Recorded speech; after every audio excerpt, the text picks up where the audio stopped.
Assalamualaikum warahmatullahi wabarakatuh. Saya Dewi Raffesi Ayu, calon guru penggerak angkatan 11 Kota Lubuk Linggau. Kali ini saya akan memaparkan koneksi antar materi modul 2.1 tentang pembelajaran berdiferensiasi. Pertanyaan pertama, buatlah kesimpulan tentang apa yang dimaksud dengan pembelajaran berdiferensiasi dan bagaimana hal ini dapat dilakukan di kelas.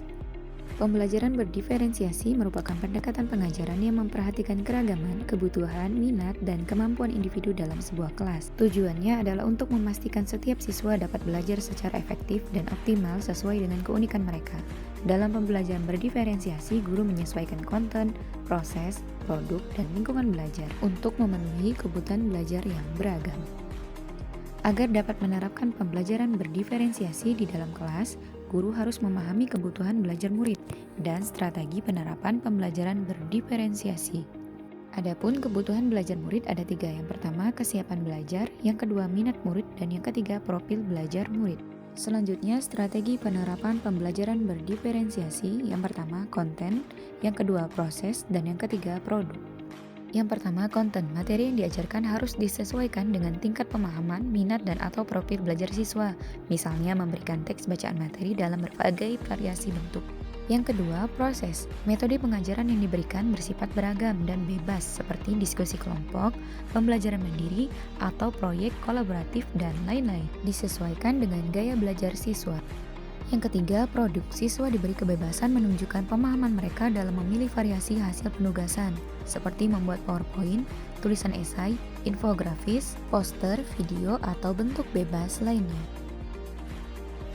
Pertanyaan kedua, jelaskan bagaimana pembelajaran berdiferensiasi dapat memenuhi kebutuhan belajar murid dan membantu mencapai hasil belajar yang optimal.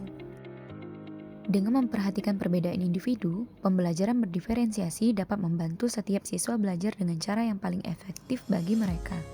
Siswa yang memiliki kemampuan lebih tinggi dapat diberikan tantangan lebih, sementara siswa yang membutuhkan bantuan tambahan mendapatkan dukungan yang sesuai. Selain itu, dengan menyesuaikan metode pengajaran dengan kebutuhan siswa, pembelajaran berdiferensiasi membantu meningkatkan motivasi dan keterlibatan siswa, yang pada akhirnya dapat meningkatkan hasil belajar mereka secara optimal. Pertanyaan ketiga, jelaskan pula bagaimana Anda melihat kaitan antara materi dalam modul ini dengan modul lain di program Guru Penggerak. Kaitan antara modul 2.1 dengan modul 1.1 adalah untuk dapat melakukan pembelajaran berdiferensiasi, guru harus berusaha memenuhi kebutuhan belajar murid sesuai dengan kodrat alam dan kodrat zaman berdasarkan filosofi pendidikan Ki Hajar Dewantara. Selanjutnya, kaitan modul 2.1 dengan modul 1.2 adalah dalam melakukan pembelajaran berdiferensiasi, seorang guru harus mengimplementasikan nilai dan peran guru penggerak guna menciptakan pembelajaran yang menuntun murid ke arah kemerdekaan belajar. Selanjutnya, kaitan antara modul 2.1 dan 1.3 adalah pembelajaran berdiferensiasi dapat menjadi salah satu strategi untuk mewujudkan visi guru penggerak yang berpihak pada murid. Kaitan antara modul 2.1 dan 1.4 adalah dalam pelaksanaan pembelajaran berdiferensiasi antara guru dan murid harus memiliki keyakinan kelas agar proses pembelajaran dapat berjalan dengan baik sesuai dengan nilai-nilai budaya positif. Baiklah, sampai di sini. Terima kasih. Wassalamualaikum warahmatullahi wabarakatuh.